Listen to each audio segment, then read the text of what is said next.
हम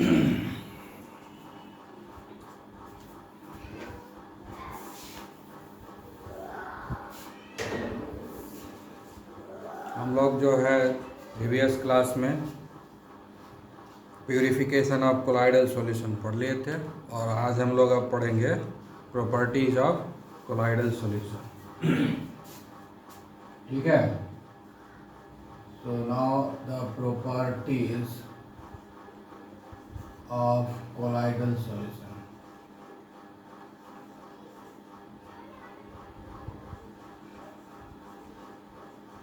तो colloidal solution का जो पहला प्रॉपर्टी है, ठीक है, पहला प्रॉपर्टी हो गया फिजिकल प्रॉपर्टी।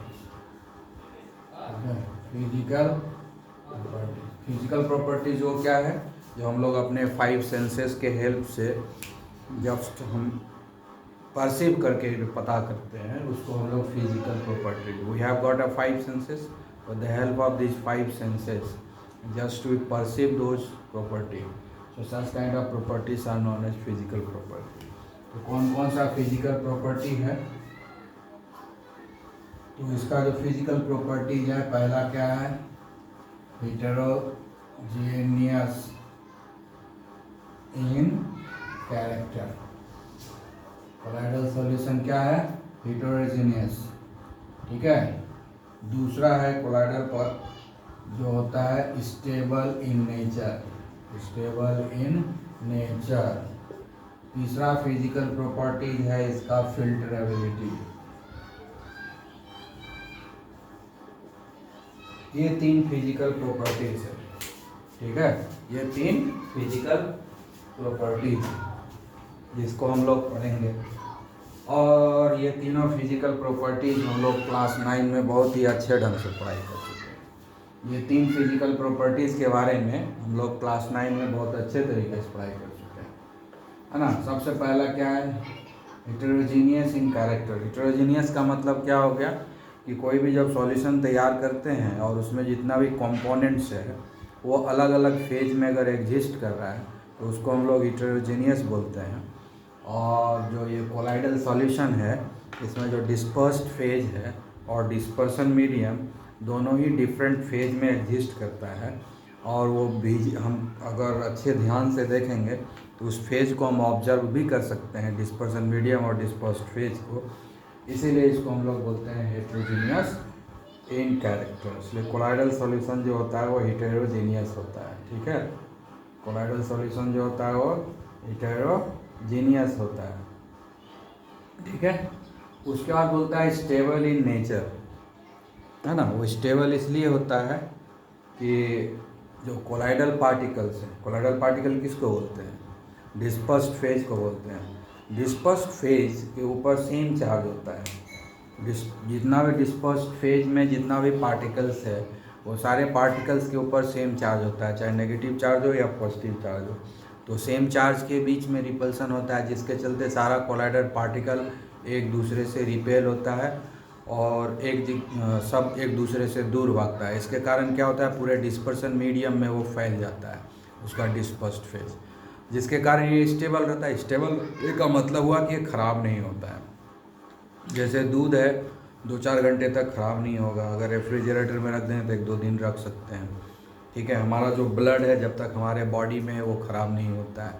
हमारे बॉडी के अंदर जितना भी बॉडी फ्लूइड्स है बॉडी के अंदर अगर है तब तक वो ख़राब नहीं होता। हमारे बॉडी में जितना भी फ्लूइड है वो सारा का सारा क्या है, कोलाइड्स इन नेचर है। ठीक है, तो डिफरेंट फेजेज है इसलिए हेटेरोजीनियस है। स्टेबल इन नेचर तब तक है जब तक वो हमारे बॉडी के अंदर है, बाहर आता है स्टेबल नहीं होता है, लेकिन वो स्टेबल रहता है जब तक हमारे बॉडी के अंदर है। तो स्टेबिलिटी इसका अच्छा है जब तक कि कंडीशंस मेंटेन रहेगा, जो उसका एक्चुअल इन्वायरमेंट है वो जब तक मेंटेन रहेगा। जैसे एग है वो भी कोलाइडल सॉल्यूशन का एक एग्जांपल है, जब तक उसको एक पर्टिकुलर इन्वायरमेंट मिला वो ख़राब नहीं होता। बच्चे का जो लिक्विड में मेडिसिन्स होता है ना, लिक्विड फॉर्म में जो मेडिसिन्स होता है बच्चों का, वो सारा क्या होता है, वो सारा का सारा कोलाइडल सॉल्यूशन है।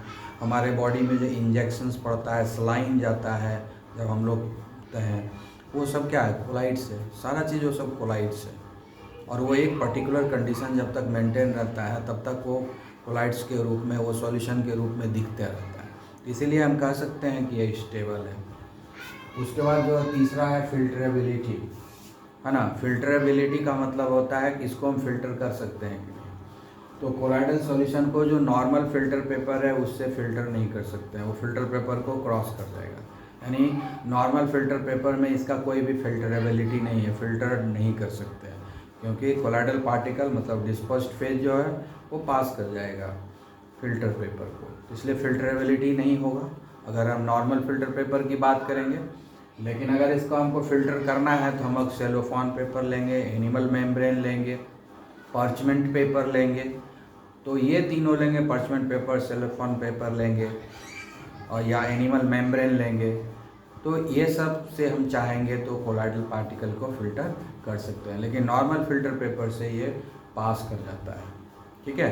तो इसलिए फिल्टरेबिलिटी जो है नॉर्मल फ़िल्टर पेपर में तो नहीं है, लेकिन जब हम जो है सेमी परमिएबल मेम्ब्रेन, जैसा कि हम अभी 3 नाम बताया तुमको, उस तीनों को अगर हम यूज करते हैं तो यहाँ पर फिल्टरेबिलिटी आ जाएगा, फिल्टर कर पाएंगे। यानी एनिमल मेम्ब्रेन लेंगे तो भी फिल्टर हो जाएगा, ठीक है। और जो कोई भी सेमी परमिएबल मेम्ब्रेन अगर हम लेते हैं तो सेमी परमिएबल मेम्ब्रेन के थ्रू जो है ये हो जाएगा, इसका जो है फिल्ट्रेशन हो जाएगा, कोलाइडल पार्टिकल उससे पास नहीं करता है, ठीक है। कल कैसे फिल्टर करते हैं ये भी बताए थे, क्लियर। तो हम लोग देख लिए यहाँ पर कि फिल्टरेबिलिटी कहाँ पर है, नॉर्मल फिल्टर पेपर में नहीं है, लेकिन जब हम एनिमल मेम्ब्रेन लेंगे या वो कोई भी दूसरा सेमी परमिएबल मेम्ब्रेन लेंगे तो उस केस में फिल्टरेबिलिटी आ जाएगा। तो इस प्रकार से हम लोग फिजिकल प्रॉपर्टी का स्टडी कर लिए, ठीक है। अब हम लोग दूसरा प्रॉपर्टी को स्टडी करेंगे। दूसरा प्रॉपर्टी है कॉलिगेटिव प्रॉपर्टी। दूसरा क्या है? Colligative property. कॉलिगेटिव प्रॉपर्टीज, ठीक है। हम लोग कॉलिगेटिव प्रॉपर्टी पढ़ चुके हैं सॉल्यूशन चैप्टर में। कॉलिगेटिव प्रॉपर्टी हम लोग सॉल्यूशन चैप्टर में पढ़ चुके हैं। कॉलिगेटिव प्रॉपर्टीज किसके है? डाइल्यूट सॉल्यूशन के साथ रिलेटेड है। Colligative properties related with the dilute solution. और कॉलिगेटिव प्रॉपर्टी किसके ऊपर डिपेंड करता है? नंबर ऑफ सॉल्यूट पार्टिकल के ऊपर, नंबर ऑफ सॉल्यूट पार्टिकल के ऊपर। और यहाँ पर सॉल्यूट पार्टिकल क्या है? डिस्पर्स्ड फेज है, ठीक है। तो सॉल्यूट पार्टिकल का जो साइज होता है वो क्या होता है? 1 नैनोमीटर से भी कम होता है, और कोलाइडल पार्टिकल का साइज 1 नैनोमीटर से ज़्यादा होता है। तो अब यहाँ कोलाइडल पार्टिकल का साइज तो बहुत बड़ा बड़ा है। कोलाइडल पार्टिकल क्या होता है? जनरली एग्रीगेटेड मॉलिक्यूल्स होता है। तो ये जो एग्रीगेटेड मॉलिक्यूल्स है कोलाइडल पार्टिकल्स यानी डिस्पर्स्ड फेज जो है, इसका साइज तो बहुत बड़ा होता है सॉलिड पार्टिकल के कंपैरिजन में। तो पर लीटर जो है नंबर ऑफ पार्टिकल्स घट जाएगा, है ना।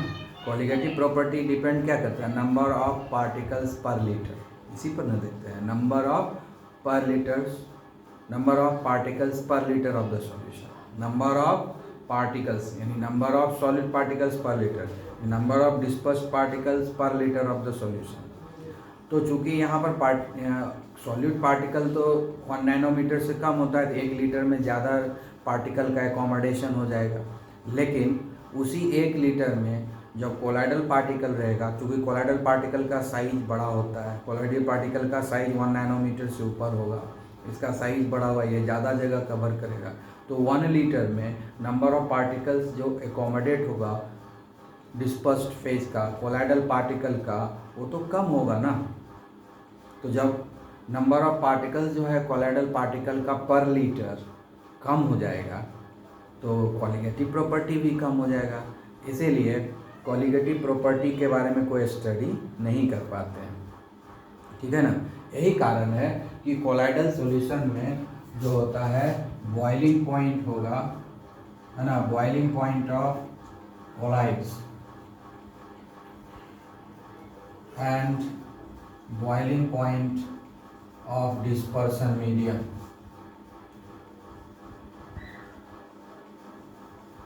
medium are approximately same, approximately metallic same होता है। क्यों?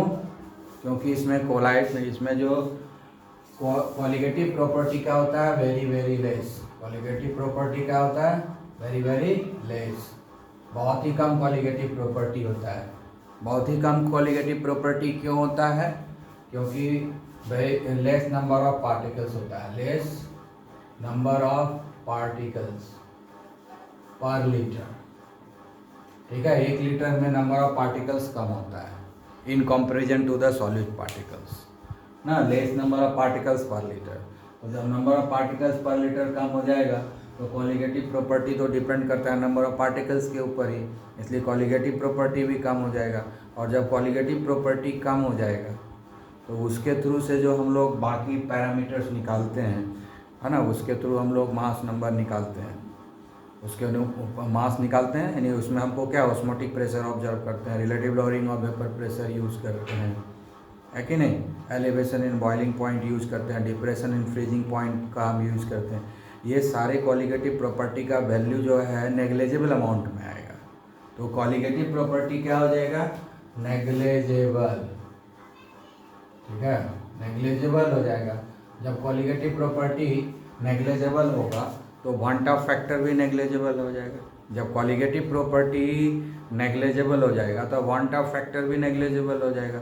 और जब वांट ऑफ फैक्टर नेग्लेजेबल होगा तो प्योर फॉर्म में रहे चाहे इम्प्योर फॉर्म में रहे, दोनों ही फॉर्म में बॉइलिंग पॉइंट सेम हो जाएगा, क्योंकि वेपर प्रेशर दोनों जगह सेम होगा। बॉइलिंग पॉइंट किसके ऊपर डिपेंड करता है, वेपर प्रेशर के ऊपर डिपेंड करता है। और कॉलिगेटिव प्रॉपर्टी किस में चेंज लाता है, जनरली वेपर प्रेशर में चेंज लाएगा, ऑस्मोटिक प्रेशर में चेंज लाएगा।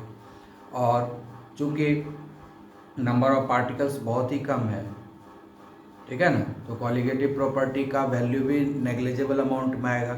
जब कॉलिगेटिव प्रॉपर्टी का वैल्यू नेग्लेजिबल होगा तो फिर वांट ऑफ फैक्टर भी नेग्लेजिबल हो जाएगा। और जब वांट ऑफ फैक्टर नेग्लेजिबल हो जाएगा तो प्योर फॉर्म में और इम्प्योर फॉर्म दोनों में ही वेपर प्रेशर, ऑस्मोटिक प्रेशर ये सब सेम होगा, जिसके कारण क्या होगा कि बॉइलिंग पॉइंट प्योर फॉर्म में और इम्प्योर फॉर्म में दोनों ही सेम होगा। ठीक है, तो ये सिर्फ डिस्पर्सन मीडियम का मतलब हुआ कि प्योर फॉर्म, और बॉइलिंग पॉइंट कोलाइड्स हो गया, यानी कोलाइड्स हो गया इम्प्योर फॉर्म हो गया, जिसमें कि डिस्पर्स्ड फेज डिस्पर्सन मीडियम दोनों हैं। और डिस्पर्सन मीडियम मतलब प्योर फॉर्म हुआ जिसमें सिर्फ सॉल्वेंट है। तो प्योर और इम्प्योर फॉर्म दोनों ही फॉर्म में जो है बॉइलिंग पॉइंट सेम रहेगा। ये एक एग्जाम्पल है ना। तो इसीलिए कोलाइडल सॉल्यूशन का अगर डिस्पर्सन मीडियम को अलग करके अगर हम उसका बॉइलिंग पॉइंट निकालेंगे तो उतना ही बॉइलिंग पॉइंट होगा जितना कि जब कोलाइड्स बना हुआ रहेगा उस समय। उसका मेन रीज़न यही होता है कि कॉलिगेटिव प्रॉपर्टी जो होता है वो बहुत ही कम होता है। ठीक है, आ गया होगा समझ में। ओके, अब हम लोग पढ़ेंगे मैकेनिकल प्रॉपर्टी। दो प्रॉपर्टी हम लोग पढ़ लिए, अब हम लोग पढ़ेंगे मैकेनिकल प्रॉपर्टी। मैकेनिकल मतलब क्या हुआ, इसमें मूवमेंट वगैरह हो, उसी को हम लोग मैकेनिकल प्रॉपर्टी बोलते हैं, जिसमें जनरली मूवमेंट होता है। तो अब हम लोग पढ़ेंगे mechanical property.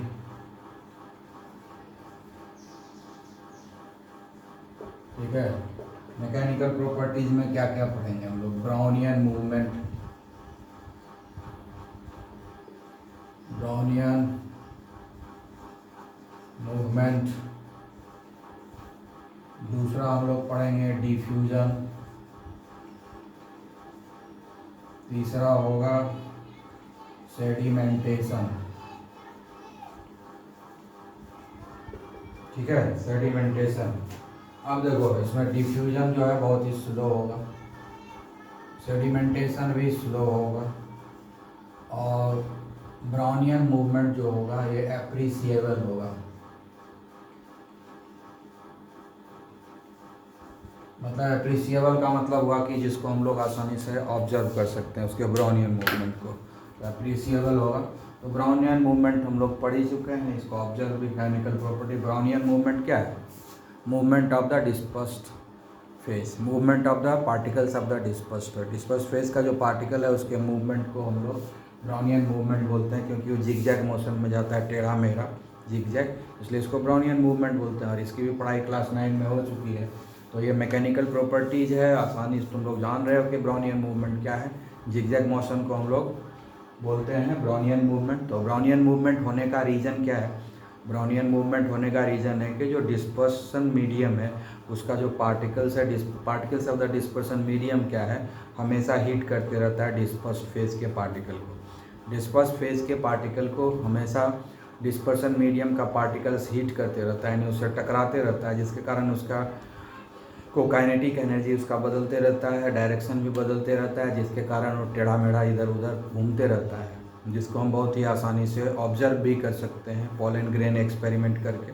Pollen grain experiment करके हमें ऑब्जर्व भी बहुत अच्छे से कर सकते हैं। तो इस चीज़ को ऑब्जर्व कर सकते हैं, और चूँकि इसको मिस्टर ब्राउन ने स्टडी किया था, इसलिए इस मूवमेंट को हम लोग ब्राउनियन मूवमेंट बोलते हैं। ठीक है, तो ये अप्रिसिएबल अमाउंट में होता है। उसके बाद डिफ्यूज़न। डिफ्यूजन का मतलब क्या होता है?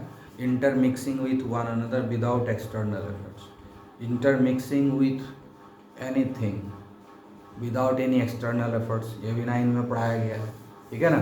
तो डिफ्यूजन क्या होता है कि कोई भी दो या दो से ज़्यादा चीज़ आपस में जब कांटेक्ट में आता है तो एक दूसरे में मिक्स हो जाता है बिना मिक्सिंग किए। कोई बाहर से एफर्ट्स लगा के उसको मिक्स नहीं कर रहा, अपने आप अपने एफर्ट्स से वो mixing, due to their motion, due to the motion of their particle they get mixed with one another. हम जानते ही कि दुनिया का हर पार्टिकल मूवमेंट में रहता है, तो लिक्विड और गैस वाला पार्टिकल तो मूवमेंट में रहता ही है। तो वो क्या करता है, आपस में टकराते टकराते, मूवमेंट के चलते आपस में टकराते टकराते एक दूसरे में मिक्स हो जाता है अपने आप, उसको मिक्स करने की ज़रूरत नहीं पड़ती है। इस फिनोमेनन को हम लोग बोलते हैं डिफ्यूज़न। तो ये जो डिफ्यूजन का प्रोसेस है वो स्लो होता है, क्योंकि कोलाइडल पार्टिकल्स का साइज बड़ा होता है। कोलाइडल पार्टिकल का साइज मोर देन 1 नैनोमीटर होता है, जिसके कारण वो हेवी हो जाता है, और जब कोई चीज़ हेवी हो जाता है तो उसका मूवमेंट थोड़ा स्लो हो जाता है। ठीक है ना। तो जिसके कारण क्या होता है कि इसका डिफ्यूज़न जो है स्लो होता है। ठीक है। और सेडिमेंटेशन। सेडिमेंटेशन मतलब अगर हम कोलाइडल सब्सटेंस को छोड़ दें, कोलाइडल सॉल्यूशन को छोड़ दें कंसिडरेबल टाइम के लिए, तो देखेंगे कि कोलाइडल पार्टिकल धीरे धीरे नीचे सेटल डाउन होता है। तो बहुत धीरे धीरे से तुरंत सेटल डाउन नहीं होता। जैसे दूध को 5-6 घंटे जब छोड़ देंगे तब देखेंगे नीचे सेटल डाउन हो गया। उसी तरह से जो हम लोग दरवाज़ा खिड़की पर पेंट लगाते हैं वो सब भी कोलाइडल सॉल्यूशन ही होता है। जब उसको हम 1 आध सप्ताह छोड़ देते हैं मिक्स करके, तो 1 आध सप्ताह में देखते हैं 7-8 दिन के बाद देखते हैं कि हाँ भाई वो सेटल डाउन हो रहा है, हो गया है। ठीक है ना। तो कंसिडरेबल टाइम के लिए वो स्टेबल होता है। तो settling down of the dispersed phase, settling down of the dispersed phase at the bottom, or the dispersed phase might start floating over the surface of the dispersion medium। इस तरह का जब फिनोमिनन होता है तो उसको हम लोग सेडिमेंटेशन बोलते हैं। और ये सेडिमेंटेशन का जो प्रोसेस है, चूँकि ये पार्टिकल सब बहुत ही हेवी होता है, इसका साइज बड़ा बड़ा होता है, जिसके कारण ये स्लो होता है ना। साइज बड़ा होने के कारण वंडरवाल फोर्स ऑफ अट्रैक्शन भी ज़्यादा हो जाता है, फोर्स ऑफ इंटरेक्शन ज़्यादा होता है, इसलिए पार्टिकल भी एक दूसरे को थोड़ा ज़्यादा फोर्स से अट्रैक्ट करता है, जिसके कारण उसको सेडिमेंटेशन होने में समस्या आती है, और जिसके कारण ये स्लो हो जाता है। ठीक है। तो ये हमारा मैकेनिकल प्रॉपर्टीज़ भी हम लोग पढ़ लिए। ठीक है। अब हम लोग पढ़ेंगे ऑप्टिकल प्रॉपर्टीज़। ठीक है। अब हम लोग पढ़ेंगे ऑप्टिकल प्रॉपर्टी। ऑप्टिकल का मतलब क्या हो गया? Property related with light energy. Optical properties. ठीक है। ऑप्टिकल प्रॉपर्टीज इसका क्या क्या है? Tyndall effect, Tyndall effect. ठीक है। और दूसरा है कलर। ठीक है। तो ऑप्टिकल प्रॉपर्टी क्या है कि हर कोलाइडल सॉल्यूशन का अपना एक कलर, जब उससे लाइट एनर्जी पास होता है तो वो कुछ ना कुछ कलर देता है ना। अब दूध से लाइट पास कराओगे तो कलर होगा, दूध में अलग अलग तरह का लाइट पास करोगे तो अलग अलग कलर होगा। टिंडल इफेक्ट क्या है? Scattering of light. Tyndall effect क्या है? Scattering of light. Scattering of light. Light को जब हम लोग कोलाइडल सॉल्यूशन से पास कराते हैं, और जो लाइट का डायरेक्शन है उसके 90 डिग्री से जब हम कोलाइडल सॉल्यूशन को ऑब्जर्व करते हैं, तो जो इसका पाथ होता है, पाथ जो होता है लाइट का कोलाइडल सॉल्यूशन के अंदर, वो पूरा जो है ग्लो करने लगता है, चमकने लगता है, विजिबल हो जाता है, दिखने लगता है। ठीक है ना। जो लाइट है कोलाइडल सॉल्यूशन के पहले कुछ नहीं दिखेगा, कोलाइडल सॉल्यूशन के पार होने के बाद भी कुछ लाइट एनर्जी नहीं दिखेगा, लेकिन कोलाइडल सॉल्यूशन के अंदर जो है पाथ जो है विजिबल हो जाता है और पूरा कोलाइडल सॉल्यूशन जो है ग्लो करने लगता है ना। तो ये जो प्रोसेस है इसको हम लोग बोलते हैं स्कैटरिंग ऑफ लाइट। ठीक है। तो स्कैटरिंग ऑफ लाइट क्या हो गया कि जब लाइट पार्टिकल इससे पास होता है तो कोलाइडल पार्टिकल से टकराता है, और कोलाइडल पार्टिकल से टकराने के बाद वो अपने रास्ते को चेंज करता है, पाथ को चेंज करता है, पाथ को चेंज करने के बाद फिर दूसरे कोलाइडल पार्टिकल से टकरा जाता है। इस तरह से वहाँ पर बहुत बार जो है कोलाइडल पार्टिकल से टकराते टकराते वो कोलाइड के अंदर ही घूमते रह जाता है, जिसके कारण जो है कोलाइडल सॉल्यूशन पूरा चमकने लगता है। ठीक है ना। लेकिन बाहर में कोई लाइट नहीं रहता, लेकिन कोलाइडल सॉल्यूशन पूरा चमकने लगता है, पाथ जो है विजिबल हो जाता है। तो कब होगा? टिंडल इफेक्ट क्यों होता है? टिंडल इफेक्ट इसलिए होता है क्योंकि जो लाइट एनर्जी जो पास कर रहा है उसका वेवलेंथ और कोलाइडल पार्टिकल का जो डायमीटर है अप्रॉक्सीमेटली सेम होता है। तो टिंडल इफेक्ट कब होगा?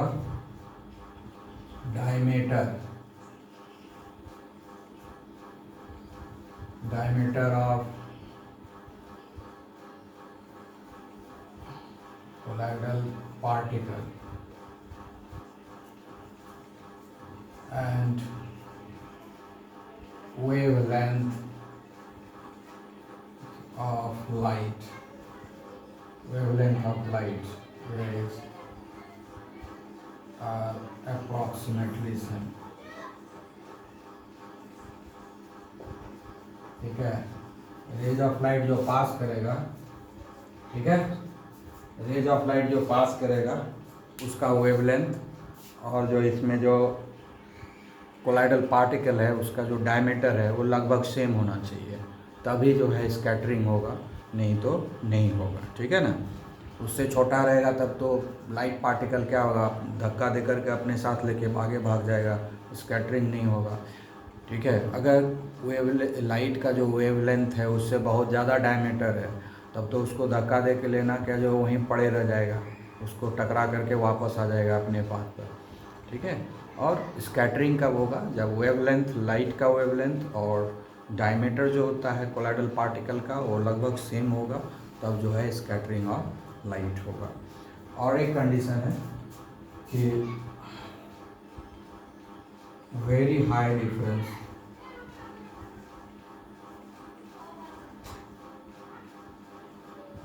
in refractive index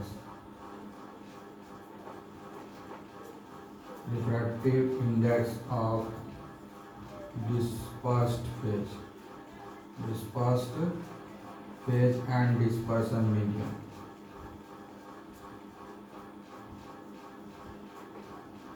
ठीक है।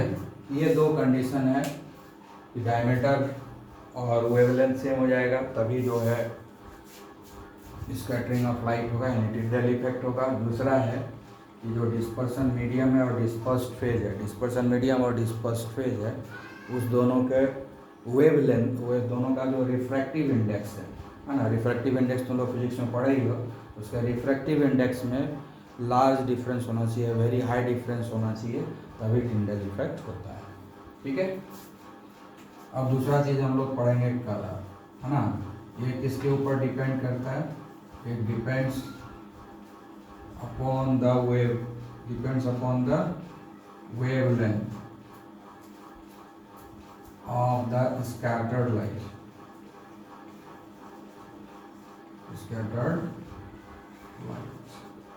ठीक है ना।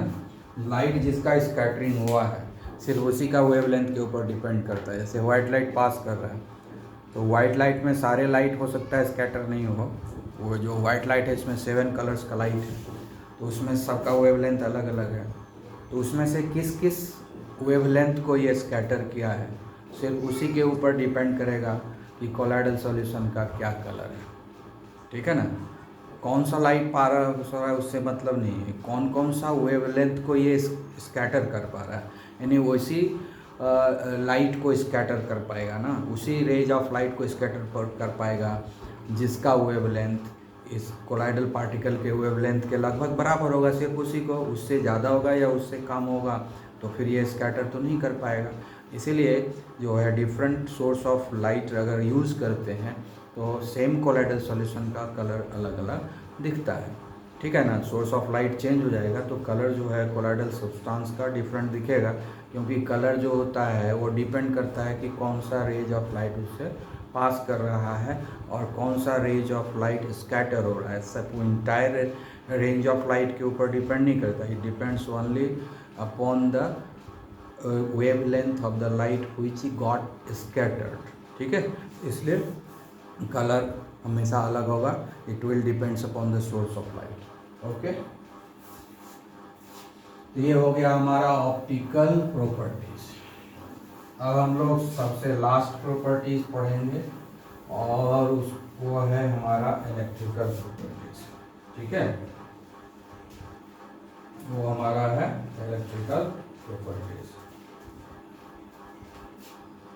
ठीक है। तो ये हो गए CDEF हो जाएगा ना। अब हम लोग पढ़ेंगे इलेक्ट्रिकल प्रॉपर्टीज, ठीक है। इलेक्ट्रिकल प्रॉपर्टीज मेनली जो होता है वो होता है इलेक्ट्रोफोरेसिस और दूसरा होता है इलेक्ट्रो ऑस्मोसिस, ठीक है। यही दो मेन प्रॉपर्टीज हैं, इलेक्ट्रोफोरेसिस एंड इलेक्ट्रोऑस्मोसिस, ठीक है। इलेक्ट्रोफोरेसिस एंड इलेक्ट्रोऑस्मोसिस ये दो इलेक्ट्रिकल प्रॉपर्टीज है। किसके प्रॉपर्टीज का बात कर रहे हैं? Colloidal solution. तो कोलाइडल सॉल्यूशन के पास दो तरह का इलेक्ट्रिकल प्रॉपर्टीज है, इलेक्ट्रोफोरेसिस एंड इलेक्ट्रोऑस्मोसिस। और ये दोनों प्रॉपर्टी जो होता है ना वो डिपेंड करता है इलेक्ट्रिकल चार्ज के ऊपर। कोलाइडल पार्टिकल के ऊपर जो इलेक्ट्रिकल चार्ज होता है, यानी डिस्पर्स्ड फेज के ऊपर जो इलेक्ट्रिकल चार्ज होता है उसके ऊपर डिपेंड करता है। मतलब जो कोलाइडल पार्टिकल है यानी डिस्पर्स्ड फेज है उस पर पॉजिटिव चार्ज है कि नेगेटिव चार्ज है, ठीक है। कोलाइडल सॉल्यूशन दो तरह का होता है, positively charge colloidal solution, negatively charge colloidal solution. अगर डिस्पर्स्ड फेज के ऊपर पॉजिटिव चार्ज है तो हो गया पॉजिटिवली चार्ज कोलाइडल सॉल्यूशन, और डिस्पर्स्ड फेज के ऊपर अगर नेगेटिव चार्ज है तो हो गया नेगेटिवली चार्ज कोलाइडल सॉल्यूशन। तो इस तरीके से ये दो तरह का कोलाइडल सॉल्यूशन होता है। तो ये जो दोनों है इलेक्ट्रोफोरेसिस एंड इलेक्ट्रोऑस्मोसिस, ये डिपेंड करता है चार्ज के ऊपर, ठीक है। तो इसीलिए हमको जानना पड़ेगा कि क्या चार्ज है, ठीक है। और एक चीज़ याद, तो जब तक हम लोग चार्ज के बारे में नहीं जानेंगे इस दोनों को हम नहीं बता पाएंगे, ठीक है। तो हम लोग पहले जो है चार्ज के बारे में पढ़ेंगे, आखिर जो चार्ज होता है कोलाइडल पार्टिकल के ऊपर वो कहाँ से आ जाता है ना। यानी ओरिजिन ऑफ चार्ज हमको पढ़ना पड़ेगा यहाँ पर, तो तब जाकर के फिर हम इसको डिफाइन करेंगे। ये तो बहुत सिंपल चीज़ है, इलेक्ट्रोफोरेसिस एंड इलेक्ट्रोऑस्मोसिस। इलेक्ट्रोफोरेसिस में क्या होता है कि कोलाइडल इलेक्ट्रोफोरेसिस और इलेक्ट्रोऑस्मोसिस ही प्रूव करता है कि कोलाइडल सॉल्यूशन में इलेक्ट्रिकल प्रॉपर्टीज़ है। अगर ये दोनों फिनोमेनन सामने नहीं आता तो हम लोग समझ भी नहीं पाते कि कोलाइडल सॉल्यूशन के पास इलेक्ट्रिकल प्रॉपर्टीज़ भी है। यानी कोलाइडल सॉल्यूशन में चार्ज भी होता है, कोलाइडल सॉल्यूशन के पार्टिकल के ऊपर कुछ चार्ज भी होता है। ये तभी समझ में आता है जब इलेक्ट्रोफोरेसिस और इलेक्ट्रोऑस्मोसिस होता है। अगर ये दोनों फिनोमेनन सामने नहीं आता तो हम लोगों को पता भी नहीं चलता कि कोलाइडल पार्टिकल चार्ज्ड भी होता है। तो अगर हमको पता करना है कि कोलाइडल पार्टिकल चार्ज्ड है और कौन सा चार्ज है कोलाइडल पार्टिकल के पास, ये दोनों चीज़ को कंफर्म करने के लिए हमको ये दोनों फिनोमेनन को एग्जिबिट करना पड़ेगा, परफॉर्म करना पड़ेगा, तभी पता चलेगा। तो ये दोनों हम लोग प्रूव करता है कि हाँ चार्ज है कोलाइडल पार्टिकल के ऊपर, और चार्ज भी है, कौन सा चार्ज है, पॉजिटिव चार्ज है या नेगेटिव चार्ज है। इस चीज़ को हम इस दोनों ही प्रोसेस से पता करते हैं, ठीक है। तो अब हम लोग जान लेंगे कि है क्या। इलेक्ट्रोफोरेसिस में क्या होता है कि कोलाइडल पार्टिकल का मूवमेंट, जब इलेक्ट्रिसिटी अप्लाई करते हैं कोलाइडल सॉल्यूशन के ऊपर, जब इलेक्ट्रिसिटी अप्लाई करते हैं कोलाइडल सॉल्यूशन के ऊपर, तो कोलाइडल पार्टिकल्स जो है अपोजिटली चार्ज जो इलेक्ट्रोड लगाते हैं उसके ऊपर भागने लगता है, तो उससे पता चल जाता है। और इलेक्ट्रोऑस्मोसिस में क्या होता है कि कोलाइडल पार्टिकल का मूवमेंट नहीं होता है, उसमें डिस्पर्सन मीडियम का मूवमेंट होता है।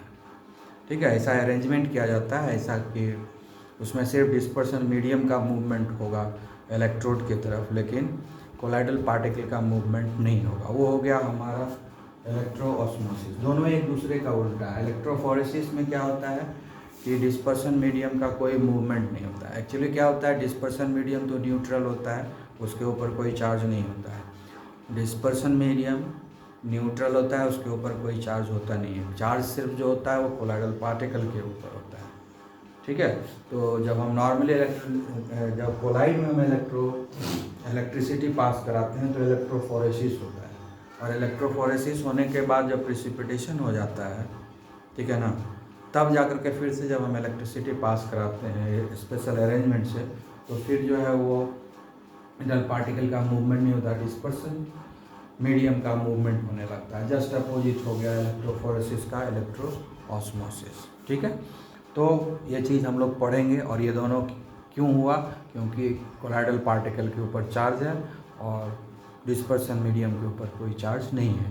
तो अब उसी चीज़ को पता लगाएंगे कि चार्ज है या नहीं है। ठीक है ना, तो यानी अब हम लोग पढ़ेंगे ओरिजिन ऑफ चार्ज। ठीक है, अब हम लोग पढ़ेंगे ओरिजिन ऑफ चार्ज। ठीक है,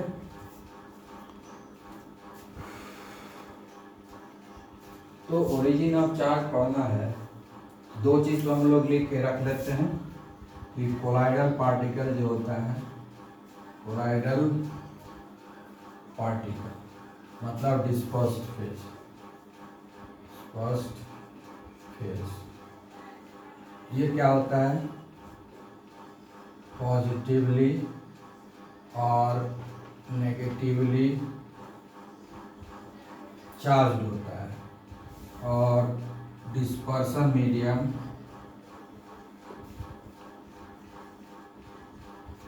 नो चार्ज, इसके ऊपर कोई भी चार्ज नहीं होता है। इस चीज़ को हमको याद रखना है।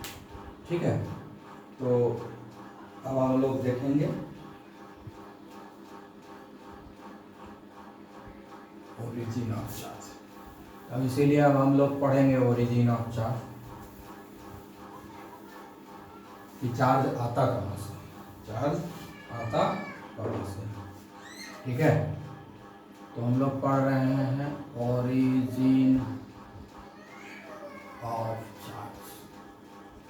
ठीक है, ओरिजिन ऑफ चार्ज, चार्ज कहाँ से आता है, चार्ज कहाँ से आता है, इसके ऊपर जो साइंटिस्ट हैं उन लोगों में बहुत सारा विरोधाभास है, मतलब डिफरेंस इन ओपिनियन है ना। फिर भी हम लोग मिला जुला करके तीन तरह के ओपिनियन को मानते हैं और उसी तीनों ओपिनियन को बताएंगे। तो ओरिजिन ऑफ चार्ज को पढ़ने के लिए जो बहुत सारे व्यूज़ को पढ़ना पड़ता है, उसमें से तीन व्यूज़ जो है, तीन ओपिनियन बहुत इम्पॉर्टेंट है, उस तीनों को हम लोग पढ़ लेंगे। ठीक है, तो चार्ज जो होता है वो किसके चलते होता है, ड्यू टू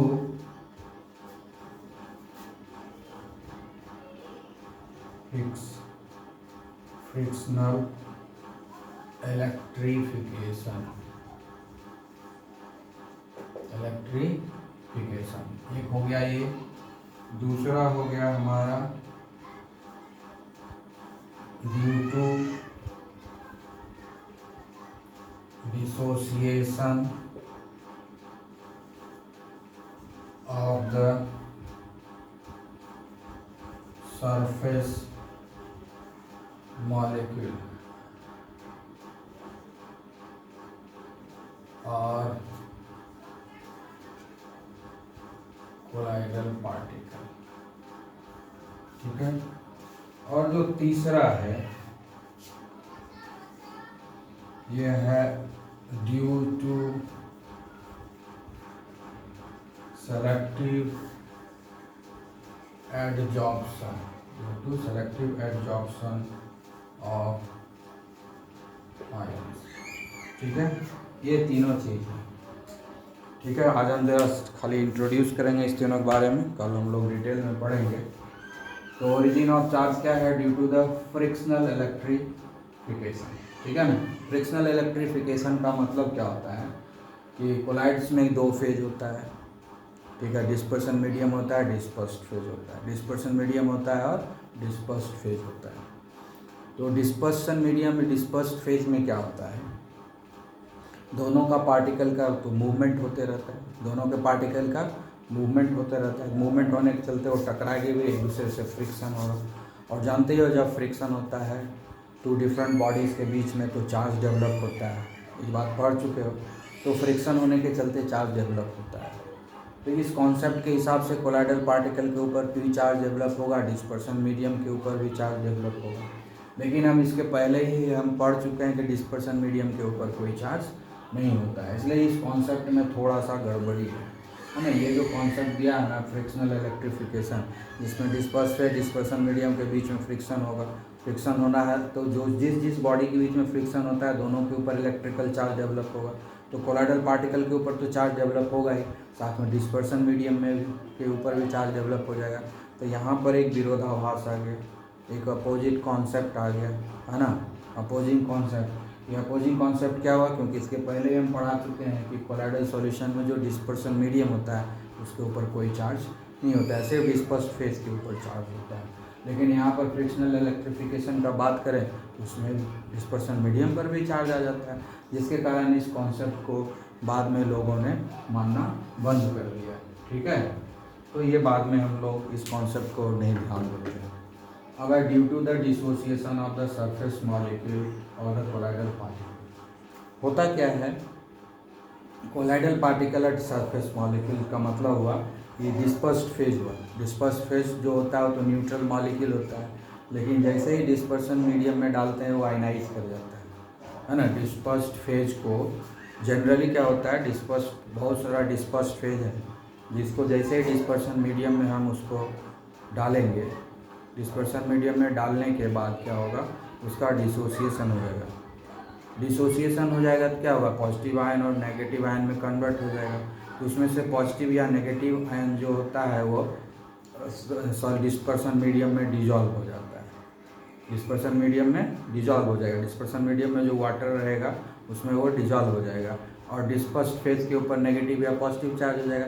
यही जो डिस्पर्स्ड फेज जिसके ऊपर नेगेटिव चार्ज है सारे के ऊपर या पॉजिटिव चार्ज है इसके ऊपर, तो जो फ्रिक्शन के जो रिपल्सन होता है उसके चलते पूरे डिस्पर्सन मीडियम में वो फैल जाता है और इस तरीके से कोलाइडल सॉल्यूशन तैयार हो जाता है। तो ओरिजिन ऑफ चार्ज क्या हो गया यहाँ पर, dissociation of colloidal particle, colloidal particle का डिसोसिएशन हो गया जिसके चलते चार्ज हो गया। ये कॉन्सेप्ट भी एक्सेप्टेबल है बहुत हद तक, कल एग्जाम्पल लेके बताएंगे। उसके बाद due to the selective absorption of ions, इसमें क्या होता है कि हम लोग केमिकल रिएक्शन करा करके जो है बनाते हैं कोलाइडल सॉल्यूशन, ठीक है ना, कोलाइडल सॉल्यूशन बनाते हैं।